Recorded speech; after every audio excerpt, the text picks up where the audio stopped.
مراحل الاحتلال الفرنسي والإسباني للمغرب. بفرض معاهدة الحماية سنة 1912 ميلادي تم تقسيم المغرب إلى مناطق تحت الوصاية الفرنسية وأخرى تحت السيطرة الإسبانية، في حين أصبحت طنجة مدينة دولية. وقد استمر غزو المغرب من طرف فرنسا وإسبانيا 22 سنة من 1912 إلى 1934، وبدأت فرنسا بالسيطرة على غرب المغرب أو ما أسماه الجنرال ليوطي بالمغرب النافع، أي المغرب المتميز بأهميته الاقتصادية وخاصة الفلاحية، سهول وهضاب المغرب الشمالي، ثم بعد ذلك شرعت في احتلال المناطق الجبلية والصحراوية، المغرب غير النافع. إلا أنها وجهت بمقاومات مسلحة عنيفة أخرت السيطرة الكاملة على المغرب إلى حدود سنة 1934 ميلادي. مقاومة المغاربة للاحتلال الفرنسي والإسباني. مقاومة الهيبة بالصحراء وسوس، من أبرز معاركها هزيمة سد بوعثمان سنة 1912 ميلادية أمام الجيوش الفرنسية، وتراجع الهيبة إلى الجنوب. مقاومة موحى أحمو الزياني بالأطلس المتوسط، من أبرز معاركها الهري سنة 1914 ميلادية التي كبد فيها الجيش الفرنسي خسائر فادحة، واستمرارها إلى حدود استشهاد موحى سنة 1921 ميلادي. مقاومة محمد بن عبد الكريم الخطابي بالريف، من أبرز معاركها أنوال سنة 1921 ميلادية ضد الجيش الإسباني الذي اضطر للتحالف مع فرنسا لإرغام الخطابي على الاستسلام سنة 1926 ميلادية. مقاومة عسو أوبسلام بصغرو، من أبرز معاركه بوغافر سنة 1933 ميلادية التي أجبر فيها الفرنسيين على قبول شروطه للاستسلام وتوقف المقاومة المسلحة سنة 1934 ميلادية. ظهرت المقاومة السياسية لعدة عوامل واتخذ العمل من خلالها بعدة أشكال. تعتبر الحركة الوطنية المغربية حركة سياسية منظمة تهدف إلى مواجهة المخططات الاستعمارية، وقد ظهرت المقاومة السياسة بعد إصدار الظهير البربري في 16 ماي 1930 من طرف السلطات الفرنسية الاستعمارية، وضعف المقاومة المسلحة على يد فئة من الشباب المثقف، ويرجع ذلك لعدة عوامل. عوامل فكرية: ظهور الحركة السلفية في المغرب كحركة إصلاحية دينية تدعو إلى الرجوع إلى نهج السلف الصالح والتشبث بالمبادئ والقيم الدينية الإسلامية. الحركة الوطنية والكفاح المسلح. بعد الحرب العالمية الثانية دخل محمد الخامس في صراع مع سلطات الحماية في رحلته إلى طنجة سنة 1947 ميلادية لتأكيد وحدة المغرب، وقد كان رد فعل سلطات الحماية هو تنفيذ مؤامرة عزل محمد الخامس ونفيه يوم 20 غشت سنة 1953 ميلادي، فانطلقت بذلك حركة المقاومة المسلحة والتي مرت بمرحلتين، وهما العمليات الفدائية في المدن، واستهدفت المتعاونين مع فرنسا ومصالح المعمرين بالمغرب. جيش التحرير بالبوادي، واستهدف القوات الفرنسية. دور ثورة الملك والشعب في حصول المغرب على الاستقلال.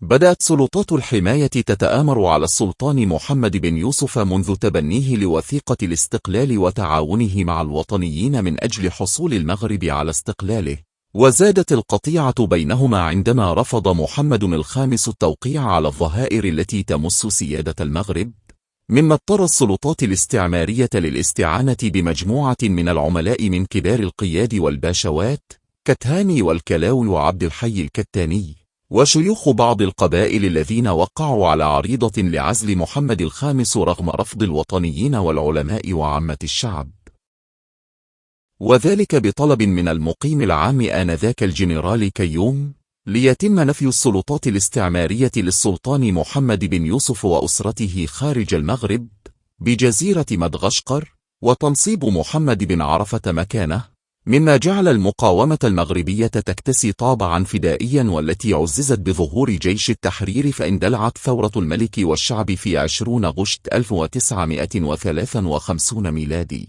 والتي استهدفت مصالح ورموز الاستعمار الفرنسي بالمغرب، مما اضطر فرنسا للعمل على عودة محمد بن يوسف سنة 1955 ميلادي، وإعلان الاستقلال سنة 1956 ميلادي. الحركة الوطنية من دعم الرئيس الأمريكي روزفلت.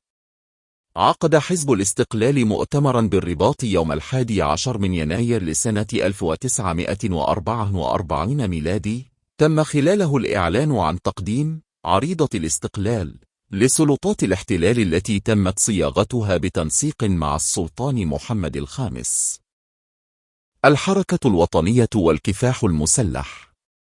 بعد الحرب العالمية الثانية دخل محمد الخامس في صراع مع سلطات الحماية في رحلته إلى طنجة سنة 1947 ميلادي لتأكيد وحدة المغرب، وقد كان رد فعل سلطات الحماية هو تنفيذ مؤامرة عزل محمد الخامس ونفيه يوم 20 غشت سنة 1953 ميلادي، فانطلقت بذلك حركة المقاومة المسلحة، والتي مرت بمرحلتين، وهما العمليات الفدائية في المدن، واستهدفت المتعاونين مع فرنسا ومصالح المعمرين بالمغرب.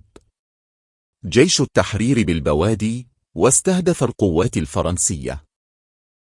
دور ثورة الملك والشعب في حصول المغرب على الاستقلال.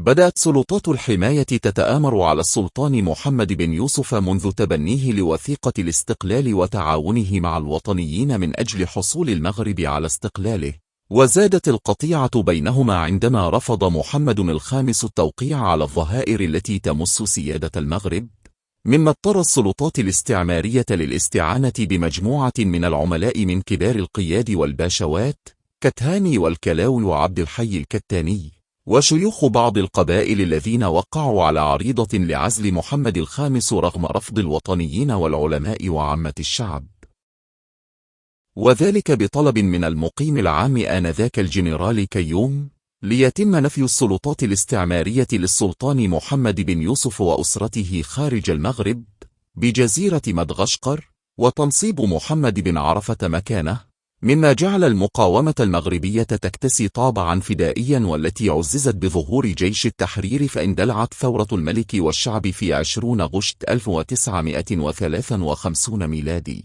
والتي استهدفت مصالح ورموز الاستعمار الفرنسي بالمغرب، مما اضطر فرنسا للعمل على عودة محمد بن يوسف سنة 1955 ميلادي، وإعلان الاستقلال سنة 1956 ميلادي. أهم مراحل استكمال الوحدة الترابية المغربية. رغم اعتراف فرنسا وإسبانيا باستقلال المغرب، فقد ظلتا تحتلان أجزاء مهمة شاسعة من أراضيه، لهذا عمل محمد الخامس بتنسيق مع الحركة الوطنية ومن بعده ابنه الحسن الثاني على إتمام الوحدة الترابية عبر مراحل. 1956 إلغاء الحماية الفرنسية الإسبانية واستقلال المغرب. 1957 إلغاء النظام الدولي بطنجة. 1969 تحرير سيدي إفني. 1975 تنظيم المسيرة الخضراء وتحرير المناطق الجنوبية ومنها الساقية الحمراء. 1979 تحرير وادي الذهب. ولا تزال كل من مدينة سبتة ومدينة مليلي خاضعتان للاستعمار الإسباني لحد الآن، والذي لا زال المغرب يقوم بمجهودات سياسية جبارة لاسترجاعهما. قادت الحركة الوطنية وبتنسيق مع السلطان محمد بن يوسف كفاح المغرب ضد الاستعمار الفرنسي والإسباني، حيث حققت الاستقلال سنة 1956 ميلادي، لتنطلق معركة بناء الدولة المغربية الحديثة والعصرية. مصطلحات ومفاهيم. أحمد الهب بن الشيخ ماء العينين من 1876 إلى 1919 ميلادي. تزعم المقاومة بعد وفاة والده سنة 1910 ميلادي، انطلقت حركته من تزنيت، وبعد هزيمته في معركة سيدي بوعثمان قرب مراكش عاد إلى سوس ليواصل المقاومة.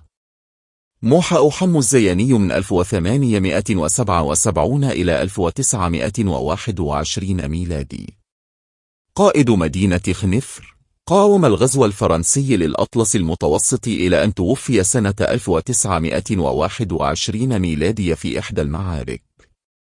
محمد بن عبد الكريم الخطابي من 1883 إلى 1962 ميلادي، كان قاضيا بمليلية، لكنه تخلى عن هذا المنصب ليقود حربا تحريرية ضد الغزو الإسباني من موطنه الأصلي أجدير.